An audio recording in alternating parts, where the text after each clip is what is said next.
Hello and welcome to another episode of the Everyday Joy podcast. I'm your host, Joy Ravella, and today we're talking about how we can be a better friend, but also how we can allow another friend to make us better people.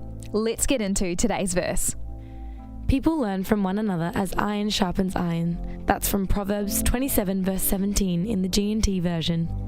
Before we get into today's verse, I'd love for you to hit like or subscribe. That way our audience can continue to grow and more people can discover the love of Jesus through this podcast. I have the lovely Ash. Yay, we're back. It's fun. I think we're finishing off on a high, really, because this is such a great verse. You've probably heard it, whether you move in church, Christian circles or not. Yes. People learn from another just as iron sharpens iron. Yes. And I think for me, my first impressions of this verse is I literally, because Ari's really into this TV show called Forged in Fire. Oh. Yeah, it's basically like a blacksmith show. You know how you have those cooking competitions? Sure. Yeah. But you have it cooking with comp for blacksmiths. Basically. They like create a sword, take that out of the oven at the end. That is brilliant. It's really addictive I'm as well. actually really interested. No, it's really good. I think it brought to life this verse for me because I always was like, oh yeah, iron sharpens iron, and it was like this theoretical thought. How you thought it was made. And then now I'm just imagining like some very like muscular, tattooed, sweaty guys throwing their absolute all into just hammering out this iron. Wow. And it's just brutal. Wow. I was like, oh, and like a nice little, you know, a nice little zhuzh. A little sharpen here and there. I'm like, whoa, this is brutal.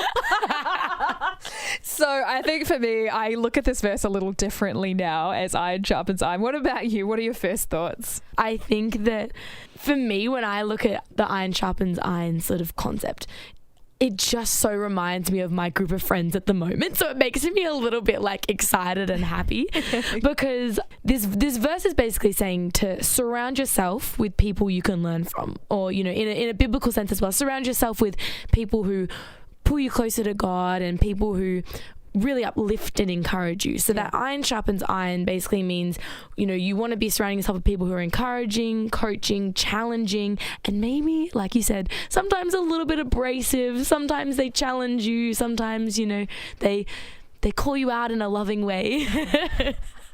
And sometimes it can be brutal. Yes, yes. But it's good if it helps you grow, right? Yeah, definitely. What do you reckon this verse tells you about what matters to God? I think that it just shows us how much God cherishes great relationships.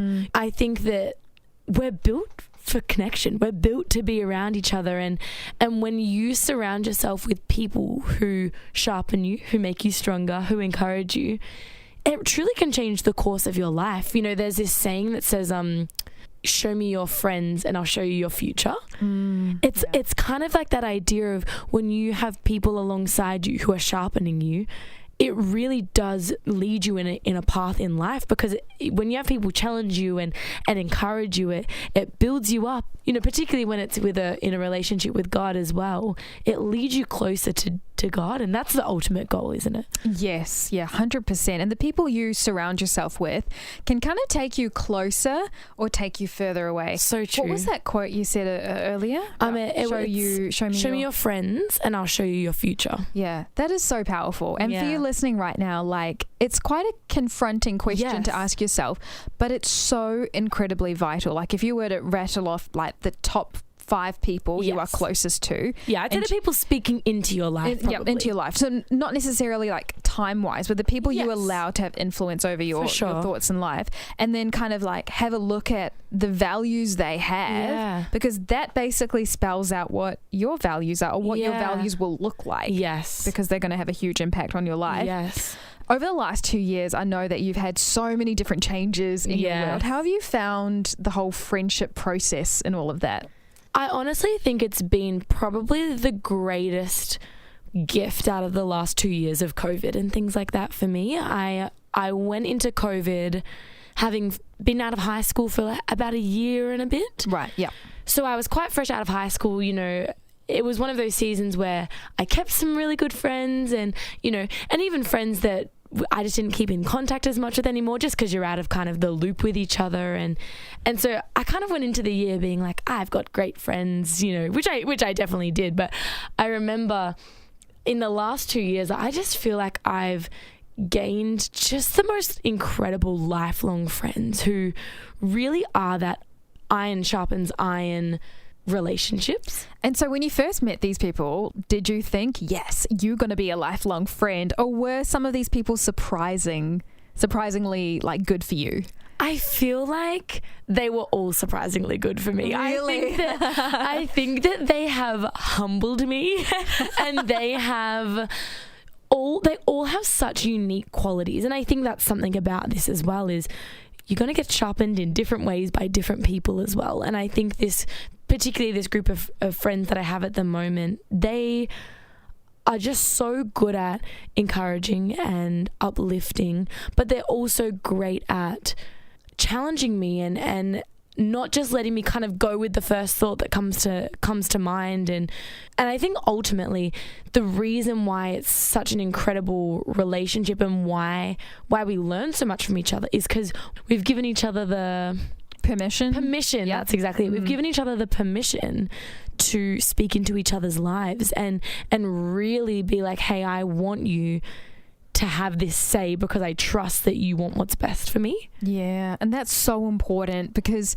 I had a similar situation. I had a lot of people in my life, can't remember exactly when, maybe 4 or 5 years ago, and all they did was pump me up, which is great. Yeah. Until they just pumped me up in the wrong direction and I went off happily making a really bad decision. Yeah. And afterwards, a few of them were like, yeah, we weren't entirely sure, but we didn't want to like disappoint you. And I thought to myself, no, like, good friends tell you when they see you headed in the wrong direction, which can be really hard to do. Yeah, for sure. I think someone who sharpens you is someone who cares more about your heart and cares more about you as a person and where you're headed rather than maybe how you feel, which is not in a mean way, but in a they would rather you step in the right direction than maybe have to have a tough conversation. And I think it's so important and it teaches you so much. And I would say I've grown the most in the last 2 years out of those kind of abrasive conversations, which I know maybe weren't easy for those people, but it's called out those things in me in such a loving way that all I want to do is go, man, how can I do better at this? How can I be a better friend? How can I take on what you're saying and really run with it? Yeah, and I think what you said is just so important because it's not just an opportunity to just be friends and have good times together. Like, if you really call yourself a friend, you almost have this responsibility to ensure that the person you're calling friend, that you're looking after them. And a big part of looking after people is speaking the truth. Yeah. So true. I think as well, no one loves being challenged. Like, no one really enjoys it that much. But it's kind of like we need to get good at being uncomfortable. We need to get good at being able to grow and learn, because otherwise we won't. We want to be in our happy little bubble that doesn't change and is safe. And I think the more we can kind of work on letting ourselves step out of that comfort zone of feeling safe and not challenged, that's when we really grow the most, is stepping outside of that sort of box. There are so many takeaways from this conversation. All of this week, we've talked about relationships, and I'd suggest listening to episode 10 about loving during the hard times, or you can go back and listen to episode 6, where we chatted about commitment and surrendering all parts of our life to God. But for the person in the middle of friendship friction right now, know that ultimately the sharpening is designed to pull you closer to God. So can you spend time with Him today and allow Him to reveal to you what He is accomplishing through this situation? Maybe for you aren't being sharpened right now, but maybe it's a great time instead to take stock of the friends you have surrounding you. What does their lifestyle, value system, and drive take you in 5 years' time? And do you need to have a hard conversation with yourself about who you are letting speak into your life? Maybe for you, you've got a friend who is about to make a bad decision, or who needs some truth lovingly, tactfully, and wisely spoken to them. Could today be the day you choose to care less about hurting their feelings and care more about what's truly right for them? Proverbs 27:17. People learn from one another just as iron sharpens iron. Well, that wraps up today's episode of the Everyday Joy podcast. You can get in touch via the email. It's just in the description below. I look forward to Monday's episode. Catch up with you then.